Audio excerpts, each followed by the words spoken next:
looking forward to the start of the season tomorrow. Man, what a day! I'm gonna have some writing to do in the morning and all that, which I'm looking forward to. Going to talk about the, I'm going to write about. We're going to talk about it today, but it's kind of like the best case, worst case scenarios for the Cardinals. Right. Probably will end up somewhere in the middle, but you know what I mean. Yes. So I thought what I was going to do is maybe instead of just using best case, worst case scenarios, try to be a little cheesy with it. Okay. So I'm going to take one category and instead of best case scenario, I'm just going to use a song title. Okay. Oh. So the best case scenario will be known as Morning is Broken. Right? Morning is broken. Yep. And then the worst case scenario would be there's a darkness on the edge of town. I like that. Right? Yeah. Boss played in San Diego last night. Anyway, so you got the morning is broken scenario, and you've got the darkness on the edge of town scenario, right? I like it.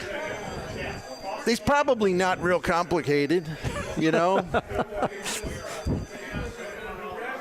Morning is broken scenario. The Cardinals fill up the tank with innings. Mm-hmm. And despite what a lot of numbskulls still don't understand, if you get a bunch of 6-inning starts, you're going to win a lot more games. And that's true of all major league teams. And it's not just the Cardinals. So best case scenario or the morning is broken scenario, you're going to get a lot of innings, more quality starts from your rotation, your revamped rotation, which is not ideal, but it's going to be a hell of a lot better than next season or last season. Right. Second item on the morning is broken scenario. They clean up the defense and the base running and the fundamentals. In other words, they strengthen their chances of winning because it's not always about a pitcher, oh, man, he went 7 innings, he gave up 1 run. Oh, that was it. You can win a lot of games even when your pitcher doesn't do that. Mm-hmm. Yes. But not if you're playing soccer in the field and not if you are throwing balls in the stands like you're shooting them from one of those T-shirt guns. T-shirt guns, yes. That kind of stuff does work. Or if you're doing the Evel Knievel in the outfield, we don't need any more of that. You can win close games where you get an okay start. You can win a lot of close games if you take care of business. And they got to clean that up. So that would be on the best case scenario list or the morning is broken list. I mean, the next thing would be, I think, you get so-called bounce-back seasons from Goldschmidt and Arenado, right? Yes. The next thing on the morning has broken list, the Cat Stevens list, would be the anticipated big boom type of years from your 2 young stars, Jordan Walker and Nolan Gorman. You got to have that.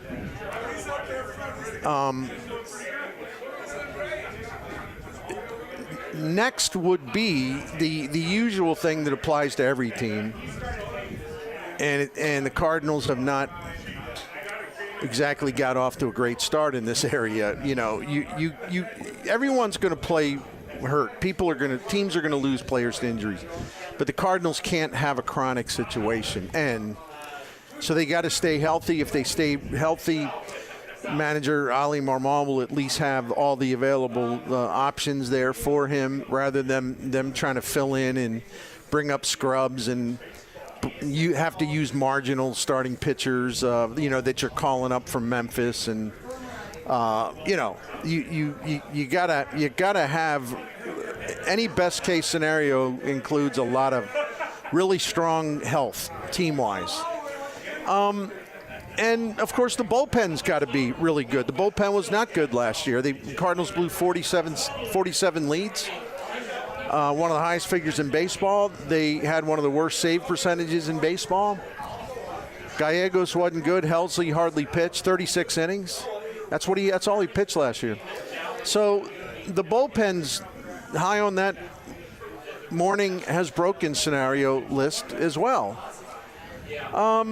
Then we would throw in, some of the things I think you have to throw in, because if you didn't, people would be saying, well, why didn't you talk about Oli Marmol? Well,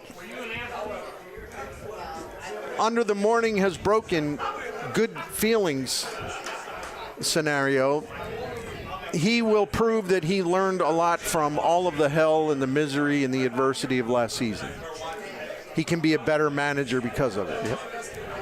And if he's as good as the Cardinals think he is, talking about the owner and the president of baseball operation, if they are what they say he is, and why they're sticking with him, which they should, because that was an organizational failure last year. You don't scapegoat one guy. And he didn't have a chance with that sloppy, nasty, awful pitching staff. It was bad. But if this guy's as smart again, as a lot of people think that he is, well, we're going to see it this year, right? Wouldn't we see it? You give him a fair fight. You give him at least a better chance to win. You have a little more talent to work with. You have more depth to work with, especially on the pitching side. There won't be much of an excuse for him, if any excuse, if he does a lousy job again. Now, I also know how it is with Marmol. Number one, he is fans. The dissident fans know. Well, they can go absolutely nuts on social media all they want. Bill DeWitt doesn't read social media, and Bill DeWitt, nobody is going to pass along social media comments to him anyway. Mm-hmm. The dissident fans who find, they have grievances about everything. I'm not talking about the good fans who are reasonable, because there's a lot of criticism to go around. But, I just believe you have more credibility if you're reasonable, right? Absolutely. Rather than just constantly screech and hate everything, right? Number one, so if you're a fan who still bitter from last year, as you should be, but DeWitt's not selling a team. He's not going anywhere. Bill DeWitt III will be ready to take over, whenever that time comes. So it's not like you say, well, I'm a holler. I'm going to go on Twitter. I'm gonna scream about Bill DeWitt to my 18 followers, and you just watch. He'll sell the team. No, it's not going to happen. Number two, if John Mozeliak wasn't going to get fired after last season, he certainly ain't going to get fired this season or next season. Bill DeWitt has said he said it. He said he will finish his contract, and that contract would expire after the 25 season. He ain't going anywhere. No. So, who does that leave you? You're gonna bash the manager any chance you have, even if it's wrong to do so. So, Marmol's gonna have everybody. I mean, everybody, even people that I think I'm critical of him, but I'm also not insane. I try to be fair and reasonable, but I also don't hold back when it's warranted. But he's going to have everybody, all over him this year, even people that are inclined to like him or give him a chance with a better team this year. Mm-hmm. Like he's on a lot of, there's a lot of pressure. I don't care where he got the contract extension or not. There's a lot of pressure, because if they stink it up again and he's making a bunch of mistakes, there's no reason for anybody to hold back. All that stuff will be legitimate. I'm talking about all the grief and all the heat he takes. It'll be legitimate, For me, he is an intriguing watch. I'll say one thing about him is I want to learn what kind of game manager he is. It wasn't fair, like you said, to judge him by what you saw. It really wasn't. It's not. That whole roster was not. If the group can stay healthy, that's a big if, then he has an opportunity to prove, okay, what kind of guy are you? What kind of difference do you make? Believe me, I'm not sitting here thinking, oh, he's going to be Craig Counsell-like. That's too much to put on somebody. But I want to see, can you make some right decisions? Can you do some things? that are smart. You go, okay, yeah, he's got it. He's got a little bit of thinking ahead of the game. He's ahead of somebody, and he can figure out what's going on in the game. I am intrigued about that. Another thing with Ollie that, and this is a smaller thing, Bernie, but I want to see how, because the perception, at least for me, was, man, he barked a little too much for me when he was barking. Yeah, it could be the frustration. But, yeah, you're right, though. I want to see, okay, is this going to continue? Are we going to continue to have this, back and forth with certain umpires? I know sometimes it's the umpires, but you can't just keep going, well, what have you done? And what have you done? You can't have that all the time. Because I don't think people look at him as – I don't think people are impressed by that. I'm not, and I think you got to pick your time. If this was the old days when managers could go out on the field and argue, that's entertaining. Yeah, it really is. In fact, baseball's screwed up by that because that's really entertaining. It's missed. There's some. You go on YouTube sometime, you get lost looking at videos of managers and umpires going at it. It's really fun stuff. Earl Weaver stuff is priceless. I don't know how many times I actually was in the ballpark to see him get ejected, but it was a lot. Anyway, yeah. But him like sticking his head, kind of like a turtle over the dugout railing, screaming. No, it's not. It doesn't. It's a bad look. You can't. You also can't. You can't be sitting there every strike call. Right. No, let's move on from that. There's a time and place. Not every time is the time and place. Yeah, that also trickled down, so to speak, to his pitching staff. They thought, I tell you what, on top of just the fact that it was just a miserable season, right? Yeah, it was part of it. I really do think, all the baseball stuff that went wrong, I really do think, I'm glad you brought that up, because the thing that got on my nerves more than anything was the constant whining out on the mound. Cardinals pitchers, including Wainwright, where any borderline pitch, they responded as if they were the victims of a felony. Right. And most of the time, I'd say certainly over half of the time, the umpire was right. And, oh, by the way, those kind of borderline calls, they're going against the other team's pitcher too. But you're not a victim. You were not beaten with a billy club in a felony assault. You're a lousy pitcher. Right. And don't expect the umpire to make you look good. That's not their job. And then this victim complex, it was nauseating, and Marmol fed into that too. Because he's yelping, I got to back up my guy. No, well, yes and no. Yes and no. When it's really warranted, yes. But like this constant chirping over ticky-tacky borderline stuff, no. To me, it projects weakness. I'm with you on that. Do you see Craig Counsell doing it? He doesn't. He does when it's so glaring and it's so bad that any manager would,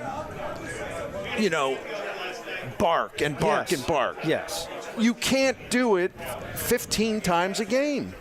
It projects weakness and insecurity, right?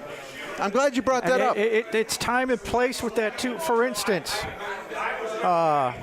you can't keep barking when Zach Thompson's on the mound to try and get him a strike. It's a kid. It's a rookie.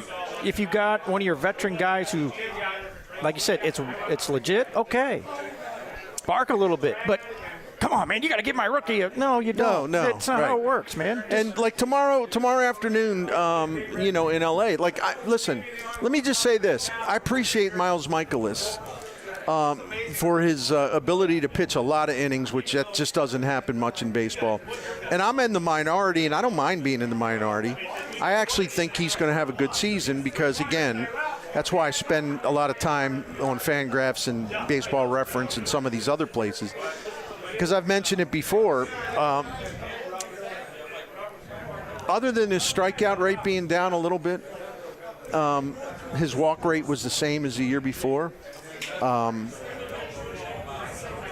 home run rate against him was basically identical as the year before. So all the things you measure, the walk rate was right there, just about the same as the season before. So why was his ERA 4.78? His ERA was 4.78 because, and he gave up, 10 hits per 9 innings or whatever, because he didn't have a defense. Right. If the defense is good this year, then we'll see his season be a lot closer to 2022. His fielding independence, never mind. I don't mean to get in the weeds here. No, but I don't want to see. I got nothing against Miklasz. I think a fresh start, I have a better feeling about him. Doesn't mean he's going to pitch like a no-hitter tomorrow. Remember, my friends, 162, okay? Thank you. But I also don't want to see him out there, staring at the umpire and holding his hands up like, what? Where's that? I don't want to see that. It projects some strength. Yes. You're a veteran leader. You're someone that's supposed to be setting the example. Let's get out of this victim complex. You're not a victim. Yeah, you're not the only pitcher. The Cardinals do not have the only pitchers in the major leagues who think maybe they're getting squeezed by an umpire. You know what? It's happening to all 30 teams. You're not special. You're not being singled out. Not at all. Grow up, be a man, and stop it, okay? And it would also make for a much more pleasant viewing experience because, look, I get along great, as you know, with Chip Carey. I do. But if Chip Carey was sitting right here, right now, I would tell him, I said, dude, can you please do us all a favor? Can you and BT quit like after every borderline pick? Can you just like dial that back a little bit, right? Because he just went way overboard with that stuff. He did that call. Well, you didn't get it. You know, really wasn't a strike anyway. And you know what? I actually think that's an epidemic. With to take some of the criticism off the Cardinals broadcasters a little bit. I watch a lot of baseball, as you do. Mm-hmm. Now, I think this is probably among the worst I've encountered, but that stuff goes on everywhere now. You know what? Why do these guys all think that they have to be umpires in the booth, second guessing everything? Every damn pitch, one of them's got something to say about it, right? Very true. There's nothing entertaining about that. I don't know. Anyway, go ahead. So those are some of the that's what the morning is broken scenario, the things I've mentioned.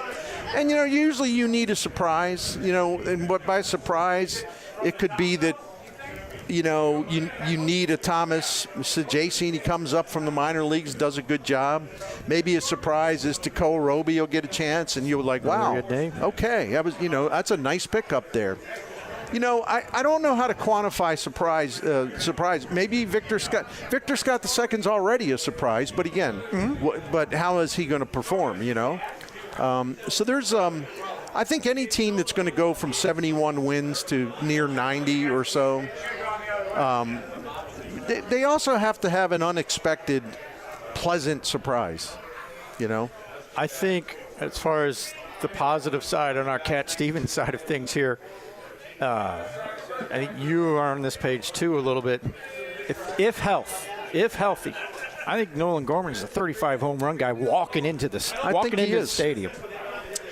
Our friend David Schoenfield, who was on the other day from ESPN, I was going through some of his stuff. I was doing a lot of back reading because I wanted to put together. In fact, I'm gonna mention this to people just because I worked on this, putting this together a long time. Mm-hmm. For our benefit, but also for people they want to have something to go and read at scoopswithdannymac.com. All the opinions about the Cardinals in 2024, not all of them, but national opinions of the Cardinals. And they're all over the map, which makes sense because the Cardinals could go one way or the other, right? Very much so. But David Schoenfield, in one of the pieces of his that I didn't see, he thought that not just Gorman. He thought like Gorman and Jordan Walker can come close to combining for about 80 home runs. That's higher than I would have thought. It is. I think Gorman can definitely hit over 30, 35, something like that. Will it take? Walker still needs to get the ball airborne more often, but he's eventually going to be a 25 to 30 home run guy. He's big and he's strong. He's just got to elevate the ball. All right, let's go to part 2. If you just were joining us in part 1, Jim Hugh and I were talking about if I were to put a list together, that the boring title would be the best case scenario for the Cardinals. I prefer to give it a song title, so I went with "Morning is Broken." I love it. Right, all those birds flying. It's all Cat fresh. Stevens. Yeah, I it's can all see new. it now. Yeah. Everything's beautiful, right? Or I could have just used U2. It's a beautiful day. That'll work. Yeah. So whatever. Tomorrow's going to be that for baseball fans, no matter what. But yeah. Now part 2 is the other side of this. What's the worst case scenario, which I have dubbed "Darkness on the Edge of Town"? Number 1, the revamped rotation fails. Now, when I say fail, I ain't even talking about a total failure, but it just doesn't come close to maybe reaching what John Mozeliak and Bill DeWitt and Ali Marmol all thought. It just, for whatever reason, it just doesn't work out. Maybe they don't deliver as many innings as people like me think they will. Maybe there will be injuries not because they're old, but because pitchers get hurt. I appreciate what Miles Miklasz said to Derek Gould or John Denton, I think. No, or maybe it was Katie Wu. He made the point. He said, he said everybody in the media is always talking about it. We're all going to get hurt because we're older. He said, I look around baseball and I see a lot of young pitchers on the injured list. Why are people so worried about our age? And he's right, and I continue to harp on that too. It isn't so much there. Oh, sure, there's a possibility of injuries because pitchers break down, more often right now than they ever have at any point in the game. And it doesn't matter if you're 26. It doesn't matter if you're 36. It's good luck trying to stay healthy. But there's also the possibility of deterioration in their stuff. As you get older, we've seen it in some of the great pitchers ever. We saw Adam Wainwright just basically fall through the ground, got thrown into a swamp last year because he had nothing. Right. Nothing was there. And he actually lasted longer than most guys as far as maintaining their stuff. So what happens if there's a combination of injuries and combination of just guys no longer is able to physically summon the sharpness that they need, the velocity that they need. Because despite what the Cardinals will say, I still don't like their depth behind this rotation. Now, do I think there's more of it than there was? Yeah, but that doesn't mean it's great. You know what I mean? In other words, when you're starting at a level where you have no depth and it's a joke because there's no one you can rely on, it doesn't mean now you have maybe two or three guys you could use if you need them. That doesn't mean you have really good depth. It just means that you woke up and at least have some of it. But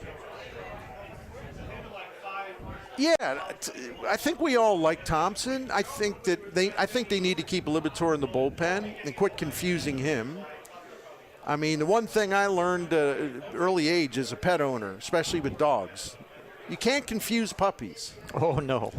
If you're gonna housebreak a puppy, you got to make sure you're consistent, right? Yes, you do. You can't send conflicting messages. They did it with Thompson. Hey, no, you're start. No, you're a reliever. You're starter. No, you're a reliever. You're start. No, you're a reliever now.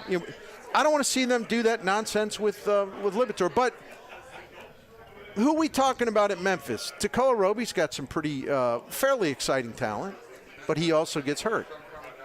I'm sorry. I do believe in Gordon Graceffo. I think he's got good stuff. But again, you got to see him get into a pattern of pitching at AAA Memphis where you see him building towards something. I'm not sold on Michael McGreevy. He'd be functional. He'd probably get you a lot of ground balls. Tink Hence is a comer, but again, when and can he stay healthy? I think their depth behind their top five, I do think it's better, but it's still not enough. And that's my top of the darkness on the edge of town list. I'll say this about that point. And it's hard to do, but there's no proven depth. You know, we're talking about potential, and I like that potential. In fact, I think Zach Thompson might be one of the better surprises this year. I'm kind of hoping. I'm hoping so too. But like you said, after Zach, I'm going. Well, maybe it's Dakota Roby, maybe it's McGreevy, maybe the Hens will work. But if you said today we need another guy, I go, well, I don't want any of those guys throwing tomorrow. No, they're not ready yet. So that proven depth, I don't know where that would come from. Number 2 on the darkness on the edge of town worst case scenario list would be we see the same old mess in the field. We see the manager who maybe he can't help himself, and he's moving guys all over the place again after he basically has said we're not going to do that again. That really undercut our defense. We're going to try to keep people in one spot. Obviously, you are going to have a floater or two. I got no problem with Brendan Donovan lining up anywhere. No. He plays solid defense wherever you put him. So those guys are valuable. Like I said, no one is saying that you can't move players around ever. It's good to have a couple guys who give you that flexibility. But they just went too far with it. They just went way too far with it, last year. And I'm not going to believe it until I see it. I got to see it in practice. I got to see that he won't give into those impulses to start moving people all over the place. I would hope, it's kind of by necessity right now. Victor Scott plays every day. Kid, you're out there. And keep him in center. And he plays center. I don't have a problem with Donovan in left right now. The one thing that bothers me, Bernie, that I really have concerns is, can this team overcome having 2 to 3 misplays a week in right field? Because I think it's real possible now. I can't have blind faith confidence in the big fellow. We all love the big fellow, yes. And we all agree. I won't review this again, I promise. We all agree that the Cardinals did him wrong in the minor leagues by not getting him experience in the outfield in the 2022 season. So he started this experiment or this new career in right field. He started it with a lot of stuff working against him. But that said, he's got to be better by now. And to your point, we can't see this. We can't see these bumper car episodes or just not seeing the ball. Right. Not knowing, which base to throw to. We just can't. We can't see that. It's going to happen, but the number of times it happens has got to be greatly reduced. I don't have confidence it won't. It'll happen properly. I just don't have that confidence. I hope I'm wrong, because with that scenario, we're talking about Miklasz earlier. He needs that out in right field. You can't just go, oh, he misplayed it. No, Miklasz needs that out. Gibson is going to need that out to pitch well. Those are outs you can't give away. We don't have a bunch of guys that are going to go up there and go, well, he'll strike out the next 2 guys if he needs to. That's not what this staff's about right now. Let me give you this stat. And listen, I know some of this was to injuries, but it was happening even before guys got hurt. Okay, this is startling to me. In 2023, last year, Marmol used 4 different catchers, 7 first basemen. Wow, that many? Yeah. Whew. 8 second basemen, 5 shortstops, or I should say, he used 7 players at first base. It's one and the same. Right. 8 players different players at second base, 5 different players at shortstop, 5 different players at shortstop, 7 different players at third base. Really? How's that even possible? I'm trying to go, where do we find 7 different players? 9 left fielders, 7 center fielders, 10 right fielders. 10. So, do we even have 10 guys in an organization that can play in the outfield? I mean, some of them, well, see, listen, and not fairness to Marmol, but obviously, we know that a lot of these guys were, like one guy was moving around 3 or 4 or 5 positions, Right. But there was too much of that. And so you had guys playing out of position, and they weren't very good, and it worked against them. I went back and checked, not 2022, although Marmol was a lot better with that in 2022. He wasn't as hyperactive. Oh, I got to show everyone I got to move this guy here. Oh, no, he can't stay there. I got to show someone we can match up. I'm going to move him here. No, just let him play where he's good. He was better at that in 2022. Listen, Mike Schilt, I went back to 2021. Mike Schilt was good. Listen, he moved guys around. He did. But it was nothing in the order of what we saw last year. Mike Schilt was restrained about it. He was smart about it. Marmol was like a kid playing with toys. Look, Daddy. Look what I can do. I'm gonna take this G.I. Joe. I know who kids that did this. And I'm gonna turn him into a violinist.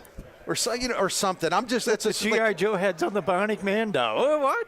Yeah, we're just moving parts and pieces around. Yeah. We just see what happens. It's not a toy set, No. okay? It's not a toy set. I used to do stuff playing different games, sports games. Oh yeah. You'd want to, you're gonna show everyone how smart you are. You're gonna do something. You're gonna take a big offensive tackle and move him to running back when you got to get a first down and you give him the ball. Oh, look at me, I'm smart. No, you're not. You're just being an idiot. Yep. So anyway, so next on that list, and again, most of these things, this is the darkness on the edge of town list. We talked about it.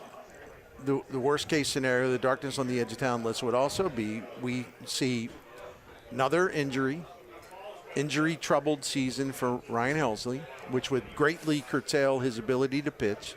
And even if he gets back, will he do what he did last year, which he was boy, I just don't feel that. I don't think I don't. After pitching last night or after pitching 2 days ago, Ollie, I don't know. I don't know if I should go out there again. Need the day off. There were several times last year where he was set to. He told the pitching coach and the manager, "Yeah, I'm good. I can go." And then it's like 4 o'clock. Well, I'm thinking about it. I don't think I can go. They can't have that nonsense. Okay, they can't have him hurt. They can't have him have a fear of being hurt. And Gallegos simply cannot be as bad as he was last year. Kittredge is going to have to be really, really good. With Middleton out for who knows long. Yep. How long? It's even more important for Kittredge to be the guy they thought he was, and he was a 2021 All-Star, and he's back from Tommy John, and he should be good to go. I think they definitely have more bullpen depths, but you always build the bullpen from the back end. And if we're talking about worst-case type of scenarios or bad scenarios, for those two guys, I don't know, man. That's just that really undercuts what you're trying to do, and then you're going to be putting younger guys into roles that they're not accustomed to, and I hope on the darkness on the edge of town list, I hope that Andre Palante's name doesn't come up. People are going nuts over him, and that's fine. I'm open-minded. I want to see it. I'd be happy to see him pitch great. I really would, and I know he's worked hard. I know he's cultivated some new pitches. I appreciate the effort. I appreciate the fact that Dusty Blake is making a difference with him. But, again, I got to see it, though. We got to see it. We can't just assume it, right? With Palante, he's my sixth-inning pitcher. If he's got to be relied on more later in the game, I'm scared. And to your point about Helsley, real quick, if he goes down, we've seen the Gallegos thing at closer. It doesn't work. Yeah. So to your point, it's like, now what? Because now you're moving. We're starting to move pieces. And I don't know if the pieces are the right fits moving forward. And then you have a situation, too, where, again, they do have more pitchers capable of covering innings in the bullpen. Yes. And they have more pitchers that can strike people out, and that's a good thing. Yes. But what if they lose a couple of those guys, or a couple of those guys can strike you out, but they're walking guys, yeah, So then the next thing on the list would be injuries. It's always on the darkness on the edge of town list, except the Cardinals have gotten hit by it up front. And maybe there's a hidden blessing because Victor Scott's going to be playing as he should be. So I don't want to see anybody get hurt to create that. But again, we talked about the injuries with the pitchers. That applies to the bullpen. It applies to position players. Another item on the darkness on the edge of town list is the outfield game show continues. Right. Do you ever see? Have you ever watched a Japanese game show? I don't think I've watched too many of them. No. But all right. I mean, you can find them on YouTube. No one wants to see another Japanese game show in the Cardinals outfield. Right? No, thank you. I'll pass on that. Right? Nobody wants to see a Japanese game show where the host is running around and, he's got buzzers, he's got balloons popping all over the place. You got contestants running all over the place. Now you go here. No, you go here, and they're running into each other, and you got confetti, and you got all this stuff flying at them. No more. I'll pass. Right? Yes. And we talked about the worst case scenario too would be the defense. We talked about that. All right, let me button this up because we got to get. The other thing is that the aging curve really hits Paul Goldschmidt. It didn't really. He hit the ball as hard as ever last summer. So that really, the aging curve to me did not really rock him. I thought it was just a weird kind of year for him, but maybe the aging curve really does catch up to him this year. And maybe Nolan Arenado last year wasn't just about the back. Maybe it was the start of a decline phase, right? Big concerns if those things happen. What if Nolan Gorman, I appreciate the story that John Denton wrote and the fact he changed some things. Now his back's feeling good. But are we going to just take his word for it that he changed his diet and now his back is cured? And it's a little, I'm not going to say fishy. You just go, I'm not a complete believer yet. I'm with you. I don't know about that one. So there's a couple more, and Marmol would be on the list if he loses his confidence and he sort of reverts back to some stuff last year. And the other thing is, do they have enough bench on the depth? The worst case scenario, you got Crawford and Carpenter who can't do much, and we need their leadership. Maybe you need doubles. Maybe you need home run. Maybe you need hits. Need hits off the bench. Right? Agreed.